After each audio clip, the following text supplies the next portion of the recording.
오늘 마태복음 강해설교 25번째 시간입니다. 오늘은 성령이 비둘기같이라는 제목으로 하나님 말씀을 같이 상고하겠습니다. 우리는 지난 시간에 예수님께서 세례를 받으실 때 일어났던 놀라운 사건에 대해서 봤습니다. 그것이 바로 하늘이 열리고였어요. 하늘이 열렸다. 이것은 그동안 막혀있던 하늘이, 닫혀있던 하늘이 열렸다라고 하는 의미라고 했습니다. 하늘은 하나님이 계신 하나님의 보좌를 상징합니다.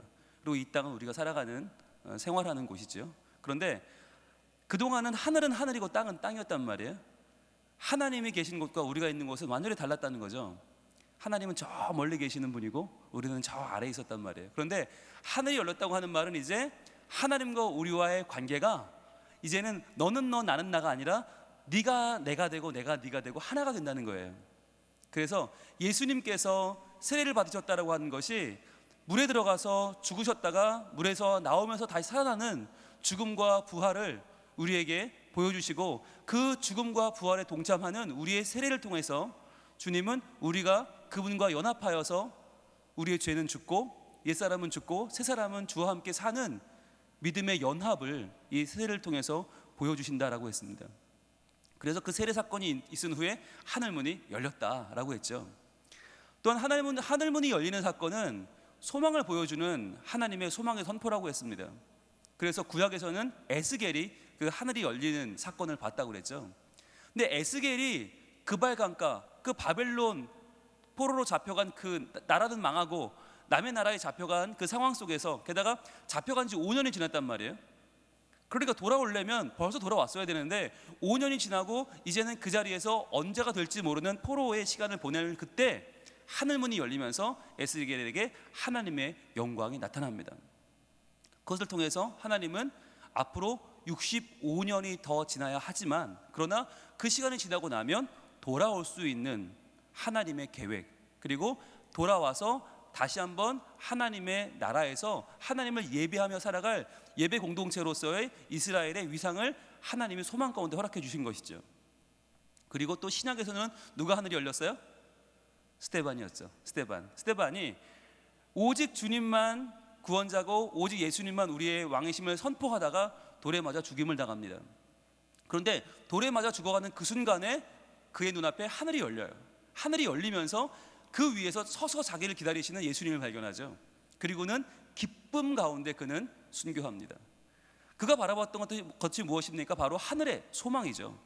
비록 나는 이 땅에서 여기서 발을 디디고 살고 있지만 이 땅이 내가 살 곳이 아니고 이 땅이 내 소망을 둘 곳이 아니라 바로 저 하늘에 우리 주님 기다리시는 바로 그곳에 나의 본향이 있음을 바라보는 스데반의 눈에 바라본 하늘에 열리는 그 사건을 통해서 우리는 참된 소망을 두고 살아갈 우리의 본적지 하늘나라에 대한 소망을 회복할 수 있었습니다. 이처럼 하늘이 열린다는 사건은 소망이었어요. 소망. 여러분, 우리가 살아가면서 막막할 때가 있잖아요. 그런데 우리말에도 그런 말이 있죠. 하늘이 무너져도 솟아날 구멍이 있다. 이게 무슨 말이겠습니까? 하늘이 무너지겠습니까? 이게 무슨 말이에요? 하늘이 무너진다는 말은요, 저는 우리 조상들이 참 믿음이 있었던 것 같아요. 하늘이 열린다는 말이 아닐까. 하늘이 열려버리면 솟아날 구멍이 생기잖아요. 하나님께서 우리에게 아무리 답답하고 아무리 막막하고 아무리 죽을 것 같아도, 그러나 하늘이 무너지는 것 같은 그 상황 속에서도 다시 한번 하나님이 하늘을 여시고 하늘 문을 여시고 우리를 주님과 연합하게 하셔서 우리를 살리시는 하나님의 참으로 크신 은총이 우리에게 임할 줄로 믿습니다. 그래서 하늘이 열렸기 때문에 예수님이 선포하신 말씀이 있다고 그랬어요. 그 말씀이 바로 내가 곧 진리요 길이요 진리요 생명이다 라고 하는 요한복음 14장 6절이라고 그랬습니다. 예수님이 길이요 진리요 생명인 이유가 뭐냐? 바로 예수님을 통해서 그 열린 하늘로 들어갈 수 있다는 거죠. 하늘은 열렸지만 아무나 다 갈 수 있는 건 아니잖아요. 예수님을 통해서, 그래서 예수님이 그 길이고, 그런데 예수님을 통하면 반드시 하나님께 갈 수 있어요. 그러니까 예수님이 진리고, 그리고 예수님을 통해서 하나님을 만나면 하나님을 만나도 우리가 죽지 않아요. 그냥 만나면 우리가 죄 때문에 죽는데 죄가 있으니까. 그러나 예수님을 통해서 만나면 죽지 않아요. 그래서 생명이다 그랬죠. 그래서 예수님은 길이요 진리요 생명이다. 길, 진리, 생명, 그 말마다 정관사가 다 붙어 있어요. 그 길이고 그 진리고 그 생명이다. 오직 하나밖에 없는 바로 그 길, 진리, 생명이 바로 예수님이다 그랬습니다. 그래서 예수님 때문에 하늘이 열렸고, 이제부터 우리가 살아가는 인생은 하늘이 닫힌 인생이 아니라, 하늘이 막힌 인생이 아니라 하늘이 열린 인생, 하나님께서 나를 바라보시고 나를 도우시는 복된 인생이다라고 하는 말씀을 지난주에 우리가 함께 봤습니다. 자, 이제 오늘은 하늘이 열리고 다음에 일어난 두 번째 어마어마한 변화인데요, 실은 하늘이 열린 것보다 이게 더 중요해요. 하늘이 열려서 누가 오셨나 하는 거예요. 하늘이 열려서 누가 오셨나. 즉 여러분, 하늘이 열렸다고 하는 것은 문을 연 거예요. 중요한 건 문을 열고 누가 들어오느냐 하는 거 아닙니까? 들어오신 분에 대한, 그 우리 인생의 참 주인공에 대한 말씀이 오늘 나옵니다. 마태복음 3장 16절 말씀 같이 한번 읽어보겠습니다. 시작. 예수께서 세례를 받으시고 곧 물에서 올라오실새 하늘이 열리고 하나님의 성령이 비둘기같이 내려 자기 위에 임하심을 보시더니. 그렇습니다. 하나님의 성령이 비둘기같이 내려 자기 위에 임하심을 보셨다. 이것이 하늘이 열린 이유예요. 그러니까 하늘이 열린 것도 중요하지만 하늘이 열리고 성령님이 오셨다.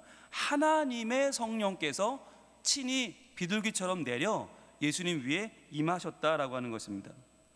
이것이 성령의 임재죠. 근데 여러분, 우리는 성령의 임재를 매우 중요하게 생각하죠. 매우 좋아하죠. 여러분, 성령 집회 다 참석해 보셨죠?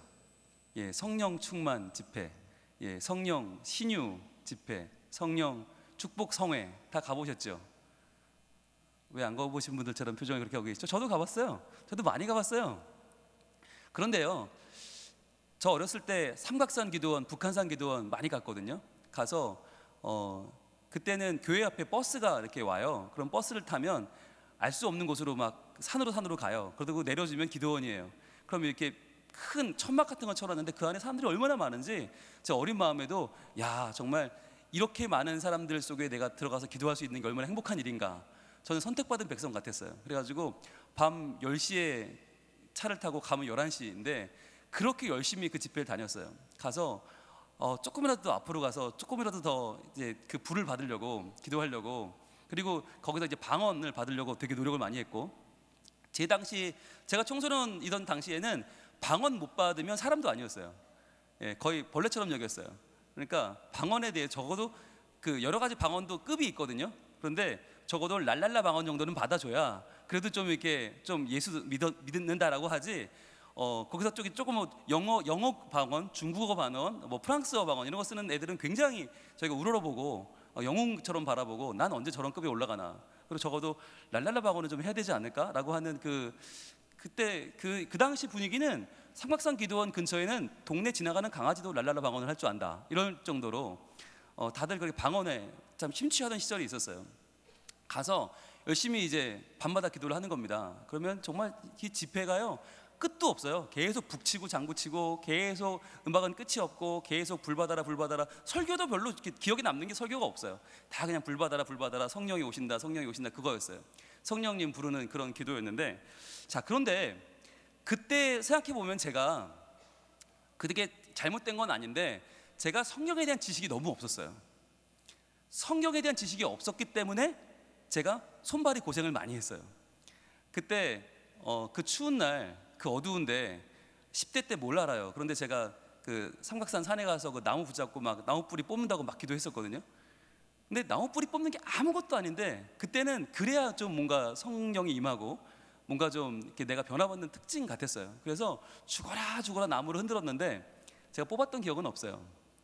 예, 분명히 만만해 보이는 놈을 골라서 제가 잡았거든요.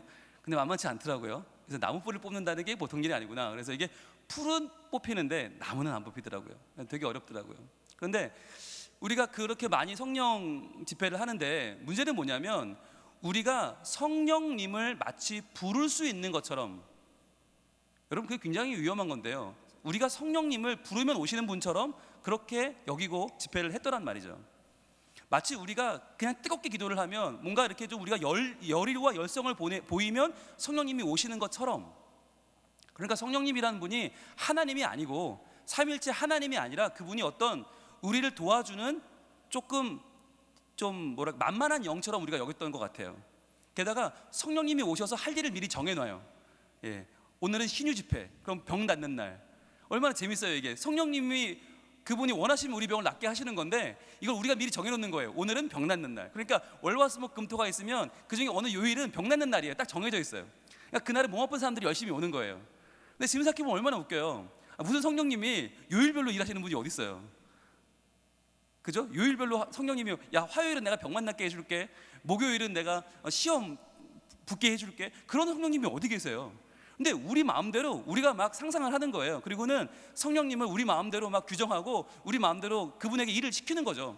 그러니까 지금 생각하면 우리가 하청업체도 아니고 성령님이 무슨 요일마다 아이고 오늘은 무슨 날이지? 병 고치는 날이지? 그래서 그러고 오시는 거 아니잖아요. 또 어떤 날은 정해요. 오늘은 뭐 폐암 낫는 날, 오늘 위암 낫는 날, 뭐 오늘은 뭐 불치병 고치는 날. 그러면 그런 사람들이 막 몰려와요. 그러면은 지금 생각해 보면 그게 참 어리석었던 게, 그러면 성령님이 그날은 불치병만 고치시고 이날은 뭐 어느 병만 고치시고, 그리고 그 강사 목사님들이 되게 그 권위가 있었어요. 카리스마가 있어서 자 오늘은 뭐 목 디스크가 나을지어다 그러면 다들 목에 손들었고 막 이렇게 이러고 기도했었어요. 예. 그리고 오늘은 뭐 머리가 좋아질지어다 그러면 다 머리 손을 막 기도했고 막 그랬었어요. 그런데 그게 생각해 보면 나쁜 건 아니지만 그게 뭐 소용없는 건 아닐지 모르지만, 그러나 기본적으로 성경에 대해서 너무 몰랐다 우리가. 성령님은 하나님이신데 하나님께서 원하시는 일을 하나님이 행하시는 건데, 그리고 기본적으로 우리가 가장 잘못 알고 있었던 게 뭐냐면 성령님이 안 오셨다고 믿은 거예요. 성령님이 안 오셨기 때문에 우리가 이 밤에 목이 터져라 그분을 부르면, 이 밤에 열심히 기도하면 성령이 오셔서 우리에게 뭔가를 하실 것이다 라고 믿었단 말이죠. 나무 뿌리를 뽑으면 그분이 오시고 방언이 터지면 그분이 오시고 우리가 오늘 이 밤에 뭔가를 하면 오실 것이다 라고 하는 근본적으로 잘못된 출발점에서 시작했다는 말이에요. 그래서 그렇게 오래 기도원 다녔지만 사실 저한테 별로 변화가 일어나지 않았어요. 그때는 그게 저한테 굉장히 큰 문제였어요. 제 인생의 가장 심각한 문제였어요. 왜 나는 기도원을 열심히 다니는데 왜 변화가 일어나지 않을까? 그래서 어떤 때는 흉내도 막 내보고 그랬어요. 일부러 방언도 못하면서 방언하는 것처럼 막 흉내도 막 내보고 막 뭔가 좀 이렇게 남들처럼 돼보려고 막 좀 이렇게 막 신령한 표정도 지어보고 막 뭐 이런 것도 막 해보고 막 그랬어요. 근데 이게 한때예요. 한때 흉내 내는 건 참 별거 없더라고요. 그런데 왜 안 될까? 왜 안 될까? 지금 생각해 보니까 성령에 대해서 너무 몰랐구나. 성경에 대해서 너무 몰랐구나. 여러분, 제가 동대문에서 얼마 전까지 목회를 했잖아요. 예, 동신교회라고 하는 교회에서 7년을 넘게 있으면서 제가 평화시장, 여러분 서울에서 가장 큰 옷 도매시장 바로 옆에 저희 사역지가 있었습니다.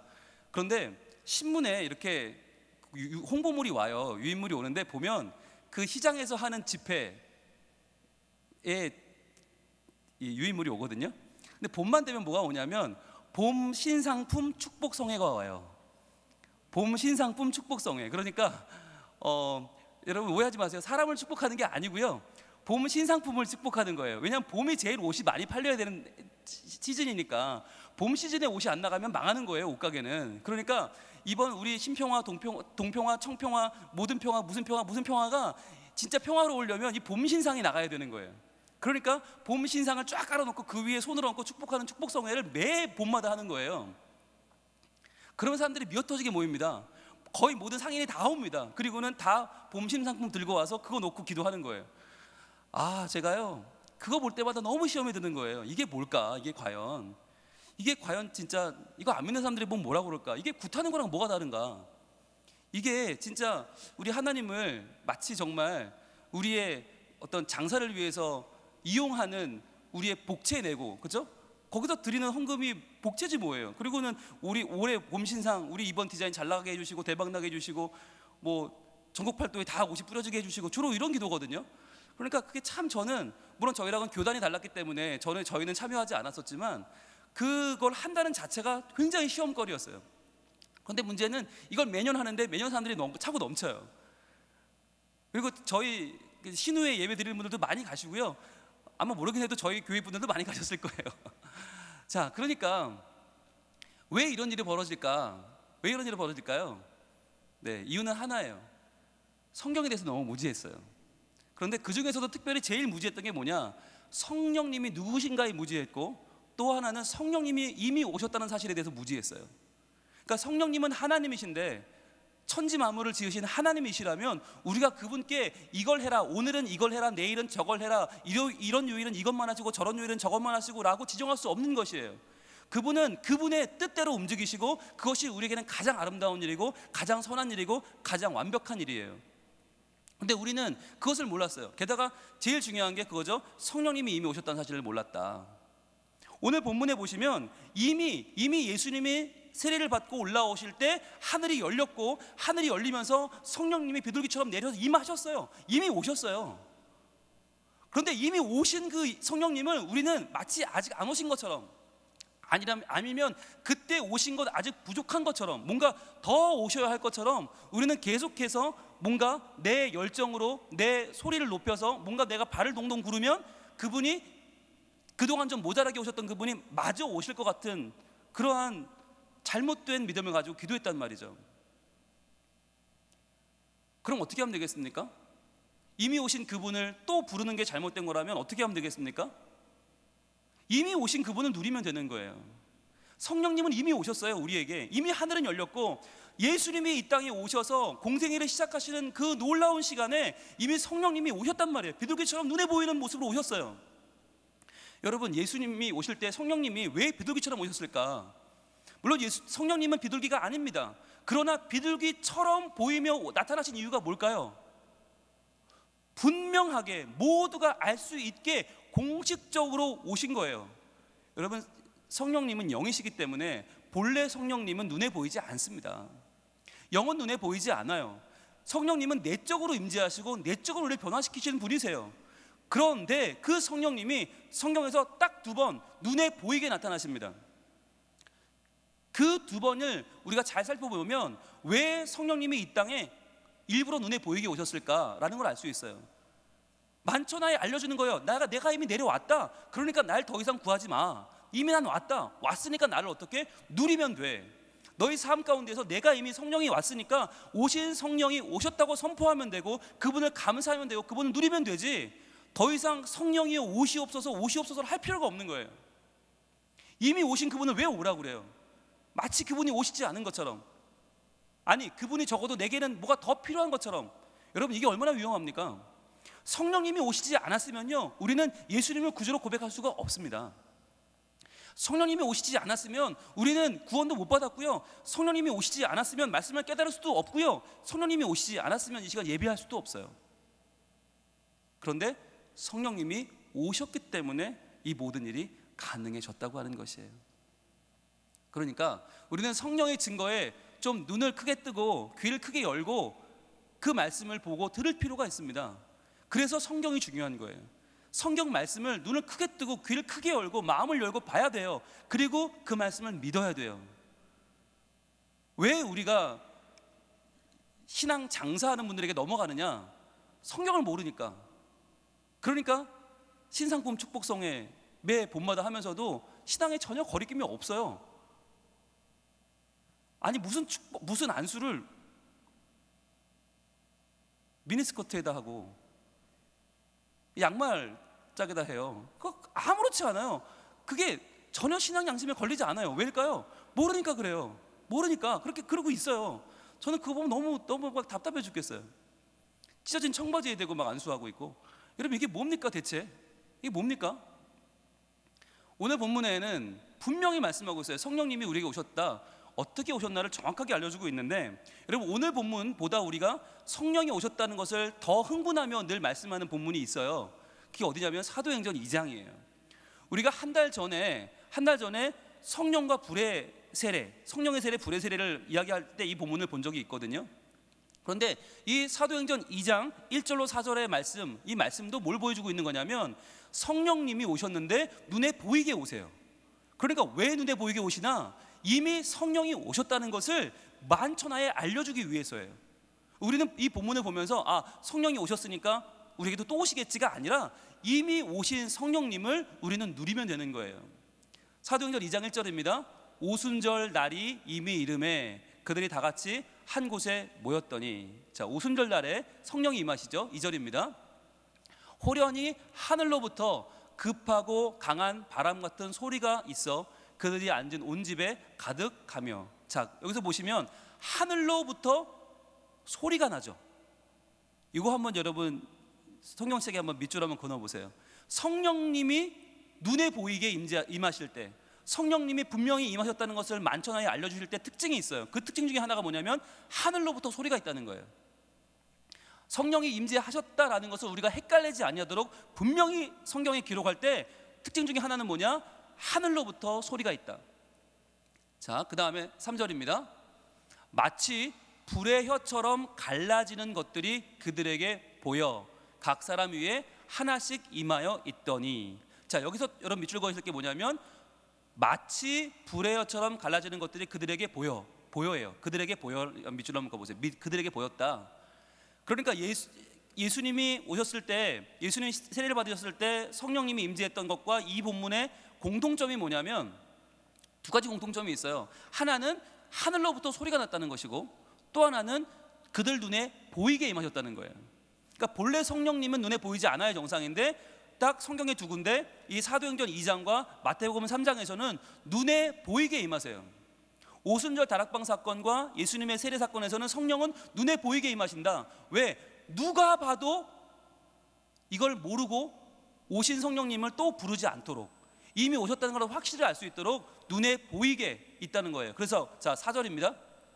그들이 다 성령의 충만함을 받고 성령이 말하게 하심을 따라 다른 언어들로 말하기를 시작하니라 그랬어요. 자, 성령이 공개적으로 임재했을 때 결과물인데요, 결과가 뭐냐? 말이 달라졌어요. 말이. 성령이 말하게 하심을 따라 다른 언어들로 말하기를 시작했다. 즉 이제부터 그들이 무슨 말을 했는가가 중요하겠죠. 여러분, 다른 말을 했다가 중요한 게 아니에요. 이 방언 은사주의를 주장하는 분들은 이 본문을 들어서 방언을 자꾸 이거를 뒷받침하는 말씀으로 쓰세요. 그런데 중요한 건 다른 언어들로 말했다는 게 중요한 게 아니라 그들이 무슨 말을 했는가가 더 중요한 거 아닙니까? 말의 내용이 중요한 거 아닙니까? 그 말한 내용이 뭘까가 바로 뭐냐면 이 본문을, 성경에서 이 본문을 지지해 주는 말씀이 있는데, 자, 그 말씀을 좀 이따 볼 텐데요. 일단은 오늘 말씀, 이 말씀과 이 사도행전 2장과 오늘의 마태복음 3장의 공통점을 하나 우리가 짚었는데 한번 보고 넘어갈게요. 마태복음 3장 17절입니다. 오늘 말씀 다음 절에는 이렇게 말씀이 이어집니다. 같이 읽어봅니다. 하늘로부터 소리가 있어 말씀하시되 이는 내 사랑하는 아들이요 내 기뻐하는 자라 하시니라. 아멘. 자, 아까 말씀드렸죠. 두 가지 특징이 있었다고요. 첫 번째는 하늘로부터 소리가 난다. 소리가 나죠. 아까도 하늘로부터 바람 소리 같은 게 났고, 지금은 하늘로부터 소리가 있어 말씀하시되 하나님의 음성이 들려옵니다. 그리고 눈에 보이게 나타난다고 그랬죠. 아까는 불의 혀처럼 갈라졌고요. 이 본문에서는 비둘기 같이 내렸다고 그랬죠. 눈에 보이게 내리고, 그 다음에 말이 바뀐다고 그랬죠. 말이 바뀌어서 아까는 각각 여러 말들로 성령이 말하게 하심을 따라 말했고, 본문에서는, 오늘 마태복음에서는 이는 내 사랑하는 아들이요 내 기뻐하는 자라라고 하는 예수님의 존재를, 신분을 보여주는, 선포하는 말씀이 지금 우리에게 들려집니다. 이 세 가지 특징이 있다는 거예요. 그것이 성령님이 공개적으로 오셨음을 보여주는 증거입니다. 자, 그런데 우리는 이렇게 오늘 이 세 가지 증거가 나타나는 마태복음 3장과 사도행전 2장 가운데에서 성령의 임재, 그러면 다 떠올리는 본문이 어디예요? 마태복음이에요? 사도행전이에요? 사도행전이에요. 왜 그럴까요? 사도행전 2장 오순절 다락방 사건은 우리 모두가 다 좋아하는 말씀이에요. 그 자리에서 임한 성령님이 또 임하기를 원하는 게 우리의 소원이에요. 왜 그럴까요? 우리가 그만큼 성경을 내 중심으로 읽고 있기 때문이에요.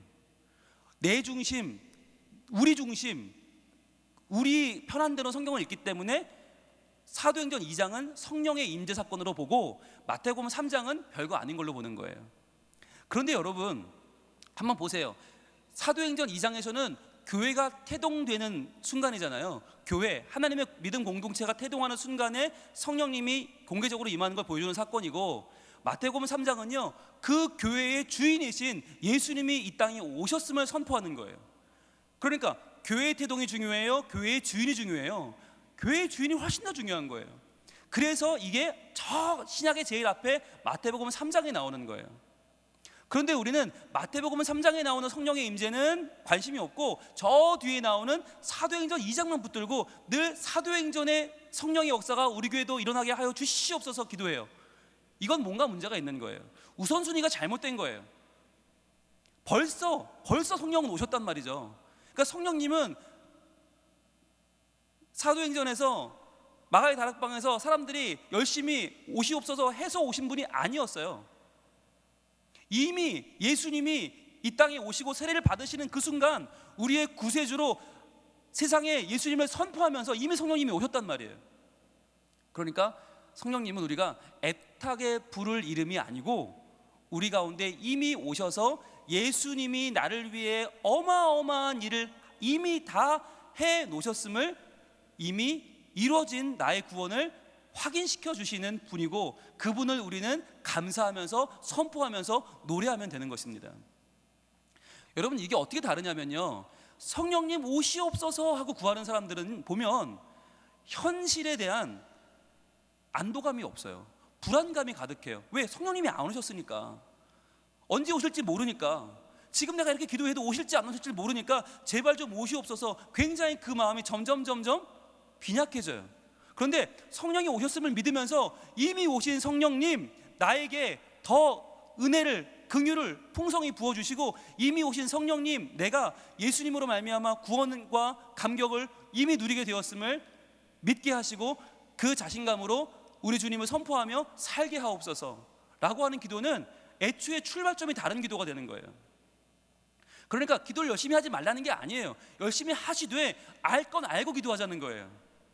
성령님이 아직 안 오셨으니까 제발 나의 기도를 통해서 제발 오시옵소서가 아니라, 이미 오신 성령님이 마음껏 나를 주장하시고 마음껏 나를 하나님의 사랑으로, 하나님의 긍휼로, 하나님의 사명감 가운데 충만하게 나를 써주시도록 나를 내어드리는 기도를 하자는 거예요. 그런데요, 여러분 표정을 제가 보면서 이미 예상했어요. 제가 이미 예상했던 표정이세요. 지금 우리는 오시는 기도가 훨씬 좋은데요 라고 하는 그 표정이잖아요. 왜요? 그동안 그렇게 기도해왔으니까. 그리고 그동안 그게 너무 좋았으니까. 마치 내가 오늘 밤 열심히 기도하고 목이 터지면 성령님이 오실 것 같고 얼마나 좋으셨어요. 그런데 그거 성경적이 아니에요. 죄송해요. 이미 성령님은 오셨다니까요. 이미 하늘은 열렸어요. 우리가 뭔가를 해서 하나님을 설득시키고, 우리가 뭔가를 해서 하나님의 마음을 좀 변개시키고, 우리가 뭔가를 해서 하나님이 내게 복을 쏟아붓게 하고 싶은 게 우리 인간적인 마음이에요. 저도 알아요. 저도 그러고 싶어요. 저도 오늘 이 밤에 여러분 성령님이 오시길 기도합시다 주여 하고 싶어요. 그럼 얼마나 좋아하겠어요. 여러분 얼마나 이 시간이 정말 막 이글이글 타오르겠어요. 그런데 그게 성경적이 아니에요. 그래서 그렇게 못하겠어요. 그래서 이미 오신 성령님을 우리가 마음껏 누리고 마음껏 찬양하는 것이 이 밤에 우리가 해야 할 일이에요. 그러면 그 성령님은요, 우리를 정말 하나님의 사랑으로 충만케 하시고 하나님의 긍휼로, 하나님의 자유와 하나님의 은혜로 우리를 가득 채워주세요. 그게 성령 충만이에요. 성령 충만은 우리가 성령님을 조종하는 게 아닙니다. 성령님 오늘은 위궤양을 고쳐주시고 다음 주에는 치질을 고쳐주시고, 이게 아니에요. 마음껏 하나님, 마음껏 성령님, 내게 임하신 주님, 나를 마음껏 사용하시고 마음껏 치유하시고 마음껏 하나님 긍휼을 부어주시고 마음껏 주님 내게 원하신 것이 무엇입니까? 그것을 내가 깨닫는 영혼이 되게 하소서. 내 막힌 눈을 열어주시고 내 막힌 귀를 열어주시고 막힌 마음을 열어주셔서 주님 앞에 내가 정말 열려있는 믿음으로 나를 드리는 주의 백성이 되게 하옵소서. 그게 필요한 거예요. 그러지 않으면 우리는 또 손발이 고생합니다. 또 우리는 이 밤에 어디론가 가서 나무뿔을 잡아야 됩니다. 그리고 목청이 터져야 하고요, 그 다음날 또 허무함에 빠져야 돼요. 하나님은 그것을 원치 않으세요. 자, 그러면 이제 우리 아까 궁금했던 거 있죠? 요엘 2장 28절 29절 말씀에는 과연 아까 그 사도행전 2장에서 다른 말로 말했던 말의 내용이 나옵니다. 그 말은 무엇인가? 여러분, 성경은요 가장 중요한 포인트가 뭐냐면 신약과 구약의 연결성이에요. 오늘 보여주고 있는 마태복음 3장은 마태가 쓴 성경이잖아요. 마태는 유대인에게 구약을 잘 알고 있는 유대인들에게 구약의 내용을 가져와서 신약에서 예수님의 가치를 증명하는 일에 마태복음을 온통 다 할애하고 있어요.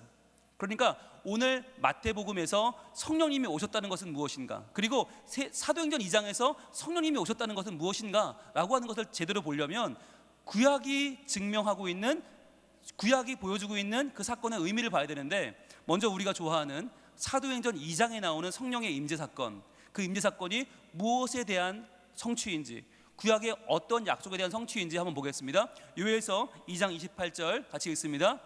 그 후에 내가 내 영을 만민에게 부어주리니 너희 자녀들이 장래일을 말할 것이며 너희 늙은이는 꿈을 꾸며 너희 젊은이는 이상을 볼 것이며 그랬어요.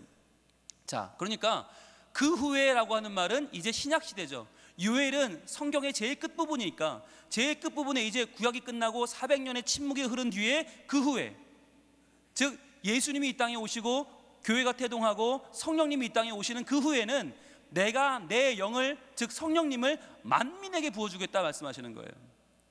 이 말씀이 왜 중요하냐면 이 말씀이 있기 전에 구약 시대에는 하나님의 영이 임하기는 임하시는데 누구에게 임하나? 개인에게 임해요. 개인. 그래서 그 개인을 통해서 공동체를 움직여 가시는 하나님의 일하심이 등장하는 것이 성령님의 임재인데, 하나님의 영은 한 명에게 임한다. 그러나 이제 그 후에는, 신약 시대에는 만민에게 부어주겠다. 여러 사람들에게, 하나님을 따르는 많은 이들에게 동시에 부어주겠다. 그 사건이 바로 사도행전 2장 오순절 사건인 거예요. 그러면 부어주니까 그들이 말이 바뀌는데 무슨 말을 해요? 너희 자녀들이 장래일을 말할 것이다. 장래일이 뭡니까? 비전이죠. 미래의 비전을 이야기하는 거죠. 하나님께서 어떻게 그 초대교회를 사용하셔서 전 세계를 하나님의 복음으로 변화시키실 것인지에 대한 장래일을 말할 것이다. 또한 그 중엔 늙은 분들도 있었겠죠. 연세드신 분들은 뭘 말해요? 꿈을 꾸겠다. 그들은 앞날에 대한 꿈을 꾼다. 그리고 너희 젊은이는 이상을 볼 것이다. 하나님이 보여주시는 놀라운 일들을 볼 것이라는 얘기예요. 그러니까 이러한 일들이 벌어진 게 뭐예요? 바로 사도행전 2장이란 말이에요. 이 사건에 대한 약속이 성취된 장면이 바로 사도행전 2장이다 라고 하는 거죠. 29절 이렇게 이어집니다. 그때에 내가 또 내 영을 남종과 여종에게 부어줄 것이며. 자, 이제부터 하나님의 영은 계급을 초월하고요, 사람들의 신분을 초월해서 임한다는 거예요. 그 전까지는 선지자를 통해 제사장이나 사사나 왕에게만 이제 그 영이 임했는데, 이제는 누구에게도? 남종과 여종에게도. 그러니까 이 말은 이방인에게도 누구에게나 다 성령이 임한다는 거예요. 그러니까 구약에서는 특별한 사람에게만 임했던 성령이 신약에서는 누구에게나 만민에게 부어진다는 말씀이 요엘서 말씀인데, 이 요엘서 말씀의 성취가 바로 사도행전 2장인 것입니다. 자, 그렇다면 이제 중요한 거, 오늘 마태복음 3장에서 성령이 임하시는 이 사건은 그러면 무슨 말씀에 대한 성취인가? 어떠한 말씀에 대해서 이 말씀이 신약에 성취되고 있는가 보겠습니다. 이사야서 61장입니다. 이사야 61장 1절부터 3절까지의 말씀, 그 말씀이 오늘 성취되는 장면이 마태복음 3장 16절입니다. 그러니까 하늘 문이 열리고 성령이 오셨다고 하는 것이, 그 성령이 내리는 것이 무엇을 지금 보여주고 있는 것인가? 바로 이 사건이에요. 1절 우리 상반절만 읽어보겠습니다. 시작.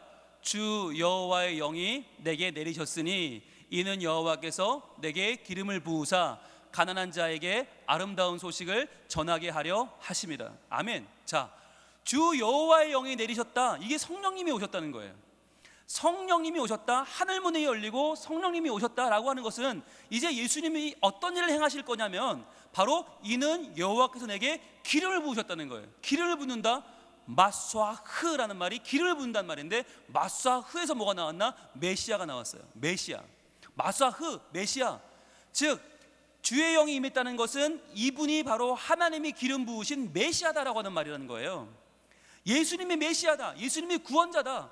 예수님이 하나님이 이 땅을 위해서 보내신 하나님의 하늘이 열려서 하늘과 사람을 연결하는 길이요 진리요 생명이신 오직 그분이다 라고 하는 선포라는 거예요. 그분이 어떤 일을 하시나? 가난한 자에게 아름다운 소식을 전하게 하신다. 여러분, 가난한 자는 어떤 자입니까? 돈이 없는 사람입니까? 아니에요. 그래서 이 부분에 대한 해석을 마태가 어떻게 했냐면, 마태는 그 유명한 산상보훈, 이제 우리가 이제 곧 볼게 될 텐데, 마태복음 5장에 나오는 팔복에서 마태복음 5장 초반부에 팔복을 말하면서 첫 번째 복이 뭐냐? 심령이 가난한 자는 복이 있나니 천국이 그들의 것이며예요. 심령이 가난한 자는 복이 있다. 이 말이 바로 여기서 따온 말이에요. 예수님은 누구냐? 가난한 자에게 아름다운 소식을 전하게 하는 분이다. 가난한 자가 누구냐? 심령이 가난한 자다. 심령이 가난한 자가 누구냐? 천국이 그들의 것이다. 여러분, 심령이 가난하단 말은 뭐냐면, 바꿔 말하면 반대말이 뭐냐면 심령이 교만한 자예요. 심령이 교만한 자, 나는 하나님 필요 없어, 나는 나로 충분해, 나는 깨끗해, 나는 정결해, 나는 의로워 라고 하는 교만한 자와 정반대가 심령이 가난한 자예요. 그러니까 이 말은 뭐냐면, 나는 안 돼요 하나님, 나는 구원받을 수 없어요, 나는 의롭지 않아요, 나는 더러워요, 나는 무능해요, 나는 나를 구원할 수 없어요, 오직 하나님만 저를 구원하실 수 있습니다, 오직 하나님 저를 도와주세요 라고 겸손히 나아가는 자가 바로 가난한 자예요. 그래서 예수님은 그렇게 말씀하시잖아요. 이것을 어린아이에게는 알게 하시고 지혜로운 자들에게는 숨기심을 감사하나이다. 이게 뭐냐면, 어린아이는 하나님 외에는 구원받을 길이 없다고 고백하는 가난한 자예요. 그런데 지혜로운 자들은 누구예요? 내가 내 율법으로 구원받을 수 있다, 내 제사의식으로 구원받을 수 있다고 믿는 사람들이죠. 율법을 믿는 사람들이 누구예요? 바리새인. 제사를 믿는 사람들이 누구예요? 사두개인. 이렇게 세례받기를 거부하고 나는 죄인 아니야, 나는 세례 안 받아 라고 거부하는 교만한 자들, 그 당시에 바리새인들, 사두개인들, 이러한 자들이 아니라 도리어 내 죄를 자복하고 요단강 사방에서 나와 세례 요한에게 세례를 받았던 그 사람들, 그들이 가난한 자란 말이에요. 그런데 예수님도 세례를 받잖아요. 왜요? 예수님도 그 가난한 자들과 똑같이 되어 그들처럼 연합하여 죽고 그들과 연합하여 사시기 위해서 예수님도 그 죄 많은 자들처럼 지금 낮은 자가 되어서, 가난한 자가 되어서 그 물속에 들어가서 죽었다가 살아나신 거잖아요. 그러니까 예수님이 오신 사건을 지금 성령님의 임재는 뭘 보여주는가? 바로 가난한 자들을 위해서 예수님이 오셨다. 이 가난한 자가 누구냐? 심령이 가난한 자인데, 이 심령이 가난한 자는 나는 구원받을 수 없다고 말하는 사람들이다. 여러분, 그래서요, 예수님이 오셨다, 성령님이 오셨다라고 하는 이 말은 우리에게 굉장히 조심스러운 말이에요. 왜냐하면 우리가 가난한 자라면 오케이, 우리가 심령이 가난한 자, 하나님 나는 안 돼요, 저는 자격이 없어요 라고 말한다면 오케이. 그러나 그게 아니라 내 마음속에 이 정도면 괜찮지 않나? 이 정도면 하나님 잘 믿고 있지 않나? 나 정도면 천국 가도 이상이 없지 않을까라는 마음이 있다면 이미 우리는 이 말씀에서 열애라는 거예요. 이미 우리를 위해서는 예수님이 오신 것도 의미가 없고 성령님이 오신 것도, 하늘이 열리는 것도 아무 의미가 없다는 말이에요. 오직 누구를 위해서? 가난한 자를 위해서 오셨기 때문에. 안 됩니다, 하나님 저는 안 됩니다, 저는 자격이 없어요 라고 말하는, 정말 티끌입니다, 먼지입니다 라고 말하는 자가 아니라면, 마치 뭐라도 할 수 있는 것처럼, 뭘 가지고 있는 것처럼, 뭐라도 된 것처럼 말하는 자에게는 오늘 말씀은 아무런 의미가 없단 말이에요. 아름다운 소식, 가난한 자에게 아름다운 소식이 무엇입니까? 바로 천국이 그들의 것임이니라. 천국이 너의 것이다, 너에게 천국이 허락될 것이다, 너희처럼 자격이 없다고 말하는 자들, 아무것도 아니라고 말하는 너희들에게 천국문이 열릴 것이다 라고 하는 것이 하나님의 아름다운 소식이란 말이에요. 그 다음에 1절은 이렇게 이어집니다. 나를 보내사 마음이 상한 자를 고치며 그랬어요. 마음이 상한 자는 누굽니까? 마음이 상한 자는 어떤 사람이 마음이 상한 자입니까? 여러분, 이 마음이 상했다라고 하는 말이 팔복의 두 번째 나와요. 애통하는 자는 복이 있나니. 애통하는 자, 얼마나 마음이 아픈지 주님 앞에 나와서 눈물로 기도하는 거예요. 때로는 눈물도 안 나요, 때로는 기도도 안 나와요. 그래서 목이 다 그냥 컥컥 막혀가면서 소리도 안 나는 그 기도를 드리는 그 사람들, 애통하는 자들이에요. 그런데 애통하는 자는 복이 있나니 그들이 위로를 받을 것입니다, 주님 말씀하세요. 이게 팔복의 두 번째예요. 즉 마음이 상한 자를 고치신다는 말은요, 우리가 너무너무 내 죄 때문에 애통하고 어떻게 이렇게밖에 못 살지? 왜 이 모양일까? 내 자신을 보면서 내 죄 때문에 애통하는 그 아픔, 가슴을 치는 회개가 필요하단 말이에요. 그것이 없이는 예수님도 성령님도 우리가 누릴 수 없단 말이에요. 마음이 상한 자, 애통하는 자 하나님 위로하시고요. 그 다음에 포로된 자에게 자유를, 갇힌 자에게 노임을 선포한다. 이 말은 우리가 죄 때문에 사망의 권세에 묶여 살아가고 우리가 우리의 죄와 허물 때문에 이미 이 땅에서 우리의 영적인 자유를 잃어버린 모습을 보여주는 것입니다. 이러한 우리를 위해서 예수님께서 십자가를 지시고 부활하셔서 우리를 세상 권세로부터 자유케 하신다는 거예요. 그리고 2절입니다. 이렇게 이어지죠. 여호와의 은혜의 해와 우리 하나님의 보복의 날을 선포하며 그랬어요. 여러분, 이 두 날은 같은 날이에요. 그런데 누구에게는 은혜의 해고 누구에게는 보복의 날이에요. 이게 뭘 상징하죠? 성경은 항상 우리에게 회개하라, 천국이 가까이 왔다. 근데 천국이 가까이 왔다는 말이 두 가지라고 그랬죠. 누구에게는 심판의 날이요, 누구에게는 구원의 날이라고 그랬죠. 이처럼 우리에게 오시는 예수님이 우리에게 오시는 그날은, 하늘이 열리고 성령이 내리시는 그날은 무슨 날이냐? 누구에게는 은혜의 해고 누구에게는 보복의 날이란 말이에요. 어떻게 다가올지는 몰라요. 그런데 이것이 하나님의 은혜를 구하는 자에게는 은혜의 해요, 하나님의 은혜 없이 나로 충분하다고 말하는 사람들에게는 보복의 날이란 말이에요. 하나님의 은혜의 해, 은혜의 해는 희년을 말하는데, 희년은 구약에서 7년마다 오는 안식년, 7년마다 오는 그 안식년이 7번, 77에서 49, 그리고 50번째 오는 해가 희년입니다. 희년에는 무슨 일이 벌어지나요? 희년에는 모든 그동안 서로 주고받았던 빚이 탕감됩니다. 완전 다 탕감되고요, 서로 팔았던 땅이 원래대로 돌아오고요, 서로 빚을 져서 노예로 팔려간 사람이 자유를 얻습니다. 그러니까 희년은 모든 막혔던 것들이 풀어지고 얽혔던 것들이 다 원래의 자리로 돌아오게 되는 날이 바로 희년이에요. 그 은혜의 날을 선포하신다라고 하는 거죠.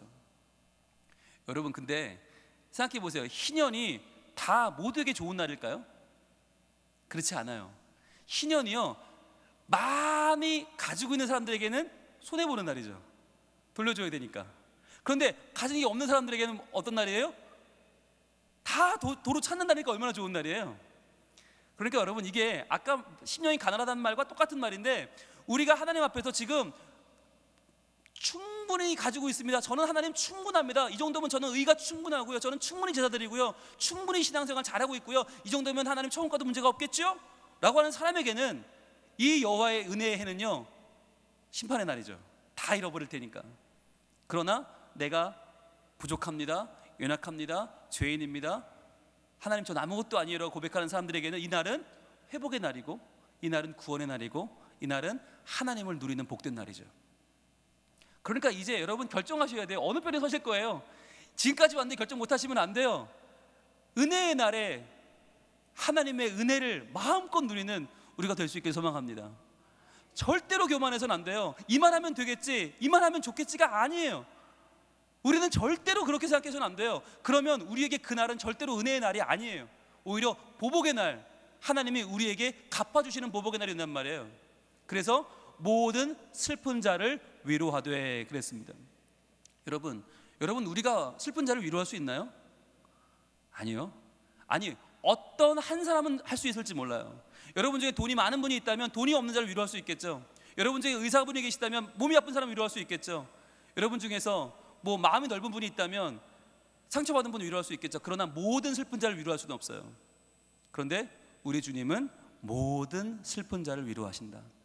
어떠한 일이든, 그게 돈에 관한 것이든 건강에 관한 것이든, 그것이 관계에 관한 것이든 신앙에 관한 것이든 자녀에 관한 것이든, 그 무엇이든 관계없이 모든 슬픈 자를 위로하신다. 이것이 우리 예수님이 이 땅에 오신 이유입니다. 3절은 이렇게 이어집니다. 무릇 시온에서 슬퍼하는 자에게 화관을 주어 그 죄를 대신하며. 너무 슬프니까 죄를 뒤집어 쓰는 거예요. 그리고 엉엉 울면서 내 억울함을 호소하는 그 죄를 뒤집어 쓴 우리에게 그것 대신에 화관을 준다. 화관은 꽃으로 만든 아주 예쁜 관입니다. 아름다운 여인들이 자기를 꾸밀 때 씁니다. 꼭 결혼할 때 쓰는 면사포 같은 거예요. 아주 예뻐요. 이걸 씌워주신다는 거예요. 그리고 기쁨의 기름으로 그 슬픔을 대신한다. 기쁨의 기름은 뭐냐면 축제에 온 손님에게 그 머리에 기름을 부어서 그분을 환영하는 거예요. 그런데 모두에게 해주는 게 아니라 가장 귀중한 손님에게 해주는 거예요. 그걸 우리 주님이 우리에게 해주신단 말이에요. 가장 중요한 손님을 맞이해 주시고 우리에게 화관을 씌워주시고 그 위에 기름을 부어주신다. 그리고 찬송의 옷으로 그 근심을 대신하신다. 찬송의 옷. 우리가 정말 찬송하지 않으면 견딜 수 없을 만큼 우리가 구원을 누리게 하시고 감사하게 하시고 찬양하게 하신단 말이에요. 그러니까 여러분, 성령이 임했는데, 성령이 오셨는데 죽을 상하고 있으면 안 돼요. 더 이상 우리가 성령님 옷이 없어서 그런다고 오시는 분도 아니지만 밤새 부르짖으면서 목이 나가는 게 좋은 게 아니라 그분이 오셨으니까 찬송의 옷으로 근심을 대신하며 화관을 쓰고 기쁨으로 그분을 찬양해야 되는 거예요. 이렇게 이어집니다. 그 다음 말씀이요, 그들이 의의 나무 곧 여호와께서 심으신 그 영광을 나타낼 자라 일컬음을 받게 하려 하심이라. 의의 나무, 여기서 말하는 의의 나무는 상수리 나무인데요, 상수리 나무는 유대에서 가장 크고 든든한 나무예요. 튼튼한 나무예요. 그런데 이 나무를 누가 심었다고요? 여호와께서 심으셨다고요. 예수님이 우리에게 오시고 성령님이 오신 것은 우리를 든든한 나무가 되게 하셔서 믿음으로 심으셨다는 것입니다. 이미 심으셨어요. 그러니까 심으신 그분을 찬양하면서 우리는 어떻게 하면 돼요? 잘 자라면 돼요. 잘 자라서 멋진 그늘을 만들어서 많은 사람들에게 그 그늘을 씌워주면 돼요.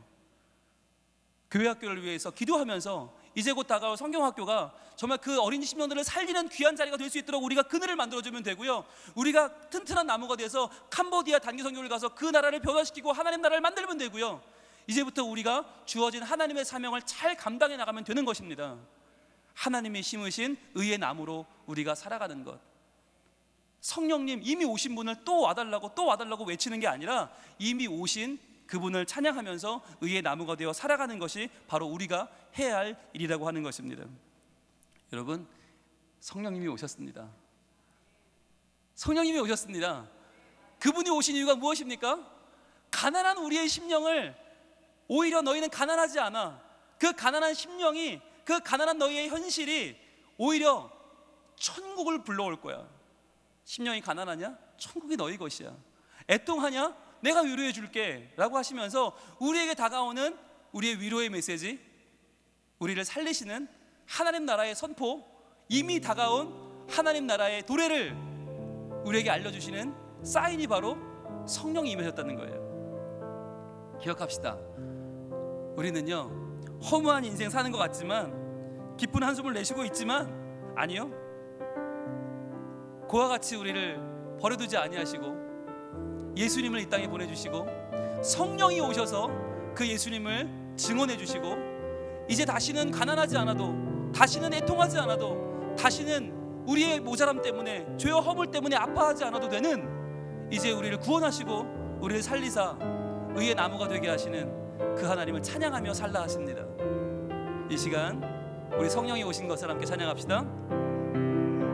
허무한 시절 지날 때, 허무한 시절 지날 때, 깊은 한숨 내쉴 때, 그런 눈 보시며 단식하는 분인데, 그와 같이 너희를 버려두지 않으리. 내가 너희와 영원히 함께하리라. 성령이 오셨네, 성령이 오셨네, 내 주에 보내신 성령이 오셨네. 우리 인생 가운데 주님 찾아오셔서 그 나라 꿈꾸게 하시네. 성령이 오셨습니다. 성령이 오셨네. 성령이 오셨네, 성령이 오셨네, 내 주에 보내신 성령이 오셨네. 우리 인생 가운데 친히 찾아오셔서 그 나라 꿈꾸게 하시네. 억눌린 자, 갇힌 자,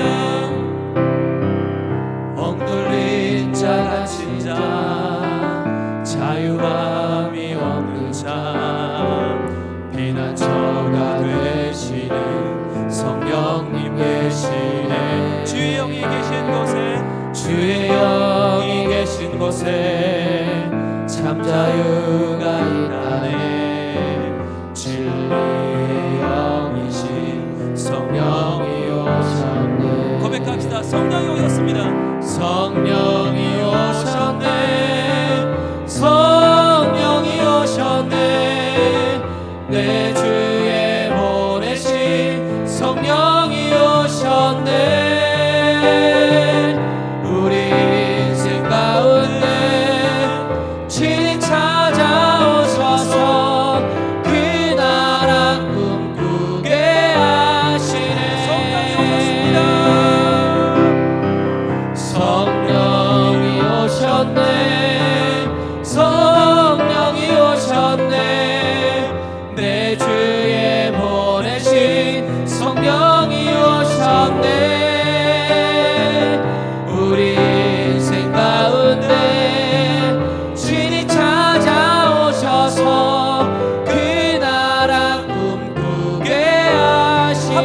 성령이 오셨네.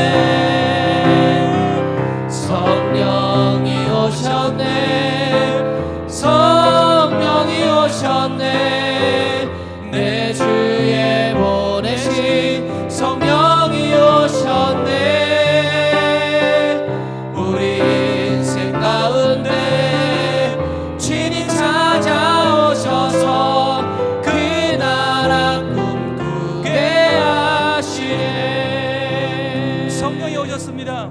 이제 우리의 죄와 허물은 다 사라지고 죽음의 권세도 힘을 잃습니다. 성령께서 우리에게 오셨기 때문입니다. 이 시간 우리 함께 성령님이 오셨음을 선포하고 감사하는 기도를 드리겠습니다. 주여 원해주 기도합니다. 주여, 아버지 하나님 감사합니다. 주여 성령이 오셨습니다. 성령님이 우리 가운데 오시고 우리 예수님의 세례 사건과 함께 우리 주님이 오신 것처럼 성령님 우리에게 오셨고 우리에게 참된 자유를 허락하시는 주님을 찬양합니다. 주님이여, 주님 우리에게 오신 성령님을 사랑하게 하여 주옵소서. 주여 우리에게 오신 성령님 우리 함께 주님이여 신으시며 우리의 삶을 주시며 우리의 모든 사랑을 바꾸시는 주님, 주여 우리를 성령님 주시니께 하시며 우리의 가난한 부여함을 바꾸시는 주님, 우리의 불안함을 강함으로 바꾸시며 아버지 잃어버리세요. 아름다운 소식을 전하시는 주님이여 사모하시는 우리를 기억하며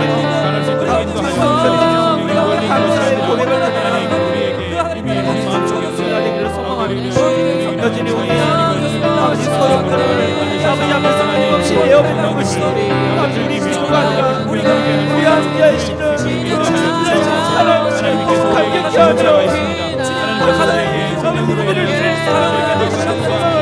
아버지 우리 입술로 마음을 붙들어 주시고 우리로 아버지 아버지 인도하시며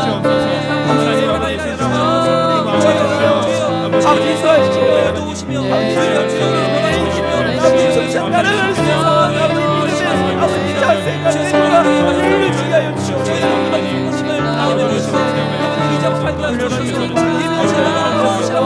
아버지 우리 불효를 구하는 것입니다. 하나님 원하시는 아버지 기쁘신 뜻을 우리 살아오는 자들을 수 있도록 우리를 내어주시는 아버지 목사님 우리에게 하나님 원하시는 우리가 믿음의 눈으로 발견하고 아버지 마음으로 고백하고 싶습니다. 하나님 사랑해 우리 하나님을 아버지 우리가 예민하게 반응하고 아버지 그 하나님을 지하는 성내는 사이에 우리가 우리 시선을 주님이 고상하게 하여 주시옵소서. 아버지 허락한 성령을 열어가시는 하나님의 은혜가 아버지 직지가 하시고 함께 하시며 아버지 오이 되어주시고 우리를 향해서 메마르지 않는 사랑이 아버지 기쁨으로 찬양으로 하나님 함께 만들어 주도록 인도하여 주시옵소서. 하나님 아버지 말씀을 소원하시는 사랑할 수 있도록 인도하여 아버지 성령께서 어떤 말씀을 하고 계시는지 하나님 나에게 원하시는 것이 무엇인지 늘 기도하며 기도할 수 있도록 인도하여 주시옵소서. 성령이 오셨네. 성령이 오셨네. 내 주에 보내신 성령이 오셨네. 우리 인생 가운데 주님 찾아오셔서 그 나라 꿈꾸게 하시네. 주님 우리에게 성령님이 오셨습니다. 성령님이 오셨습니다. 성령님이 오셨습니다. 주님 감사합니다. 저희들 이미 오신 성령님을 또 오시라고 부르짖으며 살아가는 연약한 인생이 아니라 우리의 뜻과 우리의 계획대로 성령님을 이용하며 성령님을 우리의 생각대로 불러대는 우리가 아니라 이미 오신 그분이 행하실 놀라운 일들, 가난한 자에게 아름다운 소식을 전하시고 마음이 상한 자를 고치며 포로된 자를 자유케 하시는 하나님의 그 놀라운 일들이 이미 우리 가운데 벌어졌고 또한 벌어지고 있음을 믿으며 참된 자유를 누리며 사는 저희가 되게 하여 주시옵소서. 마음이 가난한 자가 되게 하여 주시옵소서. 저희들 겸손한 마음으로 주님 앞에 나아가게 하여 주옵소서. 내가 무엇이건데 주님 앞에 나의 의를 자랑하며 나의 율법을 자랑하며 나의 제사를 자랑합니까? 주님, 이 모든 것이 하나님 은혜 앞에 아무것도 아님을 고백하며 오직 그 은혜를 받기를 소망하며 나가는 우리가 되게 하옵소서. 그리하여 성령님, 우리 가운데 마음껏 임재하시고 마음껏 우리를 하나님의 백성으로 삼으시며 하나님 마음껏 우리를 하나님 백성답게 살아갈 수 있도록 우리의 삶을 인도하여 주시옵소서. 주님을 누리며 주님을 마음껏 찬양하며 주님을 마음껏 증거하며 사는 저희가 되길 소망하오니 성령님이 오신 것을 마음껏 기뻐하며 마음껏 나누며 사는 누리는 저희들이 다 되길 수 있도록 주여 도와 주시옵소서. 예수님 이름으로 기도합니다. 아멘.